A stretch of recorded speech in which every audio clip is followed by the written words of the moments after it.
match for next week. What is it? Chelsea v Spurs. I think it's playing at the Bridge. Right, so we'll get it done, see? Yeah. Confidence, I like it. Right, we'll get it done. I think there are two clubs at different stages. I think Tottenham is on the rise and Chelsea kind of showing. You could have buy a straddle on Chelsea, just here, not moving. But Yeah. I think Chelsea versus Tottenham is always Volatility. it is always like a big fixture, very passionate, and history favors us.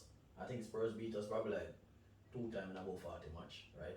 And I think Conte coming to the Bridge is also something that will give the game an edge. Koulibaly is not having way with Harry Kane, right? Bully him off the park, right? So I think though it's gonna be a close match. I think I give us 2-1, right? I think Chelsea are going to get torn apart. Whoa. I think Chelsea are going to get Torn apart. Yeah, I think that's strong. I do want TOT Spurs to be beaten, right? But I think Chelsea are going to get raped. Ripped. Where's the rip? What do you mean? Give me a score line. I'm thinking at least, I think about 3 or 4 love. Wow. I'm not really Don't one bring that down. for predictions in that way, in regards to scores and all those kind of things. And even doing a preview of a game 2 weeks into the season is challenging. What I will say is set the tone of the season here. That's what you want to do in the early games. You want to set the tone of the season. As you have pointed out, Spurs are Spurs. And if Spurs are not going to be Spurs this year, this is a time where you go to the Bridge, you go there. I think actually, if you really look at it, Spurs have the best window, best transfer window. I think they went into the season. Them and Arsenal. I wouldn't even say them on Arsenal. I would say distinctly Spurs. Definitely Spurs. 'Cause I think they've gotten depth as well, and they've replaced depth, and they've signed some guys for the future. Arsenal, I think, are still lacking a few pieces. I think if the window ended right now, Spurs signed a left back today, by the way. I don't know if you knew that. Who they signed? A young Italian left back from Udinese. Yeah, that's the guy I was trying to remember. Okay, so Yeah, you said attacking Udinese. midfielder. Yeah, I couldn't remember. I can't remember his name right now. Yeah, But this he's black- fit to be very good. And they signed Jed Spencer. And they signed James Spence as well. Yeah. So I think Signed if the Jed window Spencer. closed right now, I think Spurs will be happier For true. than Arsenal. Arsenal probably still want 1 or 2. So I'd say them. But yeah, this game right now, if Spurs are changing, if it's going to be a new Spurs, this is the game where you set the tone for the season. You go to the Bridge, you put down a dominant performance, and you go for it from there. I think Spurs have probably one of the top 3 attacks in the league. Definitely. I think you could almost say they rival the top 2 as well. Richarlison as a depth player, a 60 million forward as a depth player is something to. Bad business. That's what it is. That's what it is. Well, that's understand. the correct thing to say. Bad business. I was gonna say impressive. I was gonna say impressive. I don't think it's bad business. And I like For $60 million for a squad player. I don't think it's bad business. I think it shows that 60 million though. No, It's EPL clubs, guys. Alright. Money doesn't I matter. don't think it's bad. I don't think We're it's not bad attacking business. Richarlison. Make him stay. Make him score. No money. Make him score. Make Richarlison score and say, alright, then beat we. See? Lock down Kane and Son. Leave Richarlison out there. Give him the shot. You see me? Stay close to Kane and Son. Yeah. But in terms of prediction, I said I would expect it to be KG. That game in particular is usually volatile, as you said. I don't really think after one game I could pick a team to say they're going to win or they're going to lose or anything like that. But I leave it to those guys to make their predictions, and I'll just enjoy Sitting the on the game. fence. I sit on the fence. As an anti-fan, that's what I do. I hedge my bets. Yeah. I think it's a tricky game.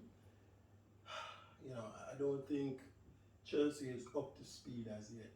You know, I think following from the pre-season and just what's been happening in transfer window and concerns with the fans still, and some of the players kind of look unsure. I mean, I think Aspie is there now. I'm getting 2-year money, so I'm happy. The defense looks sure.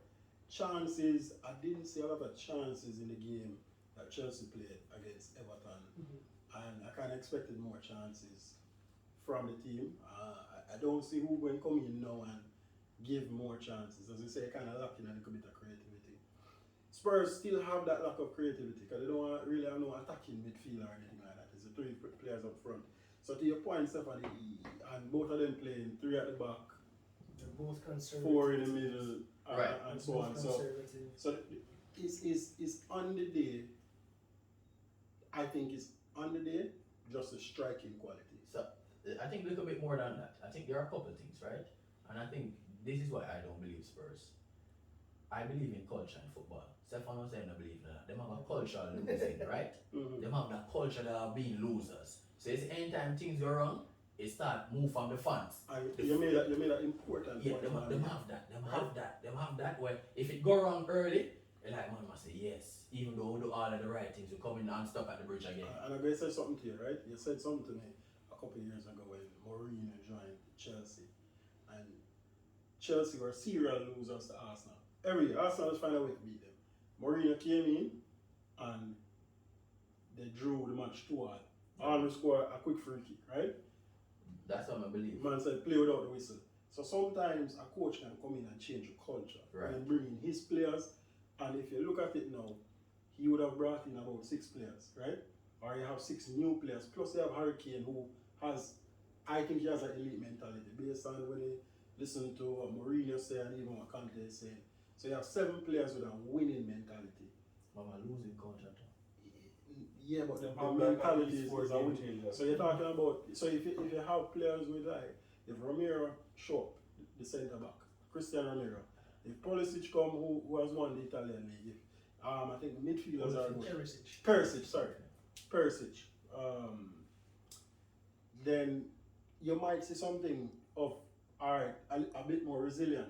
You're probably worried about the other 4, but can they carry them? What will happen if actually Spurs take the lead? What will happen to Chelsea? They So lost from there already too. yeah, but they can win from there. So the question is, and I think Conte is a factor that you have to price, right? And you have to price it properly. So if you add the Conte premium to Spurs, can that change the entire pricing? So what I say is, I agree with you 100%, right? And I don't think Saturday's match can, whether Spurs win or not, that's not. You can know that team will win the league, you know. Mm-hmm. You know that moment to say, yeah, this is serious. And as I said, as I told you, when Chelsea get the money, Chelsea were serious losers. They used to spend a whole heap of money and never work. I mean, one season they buy Zenden and a bag of money, still never work.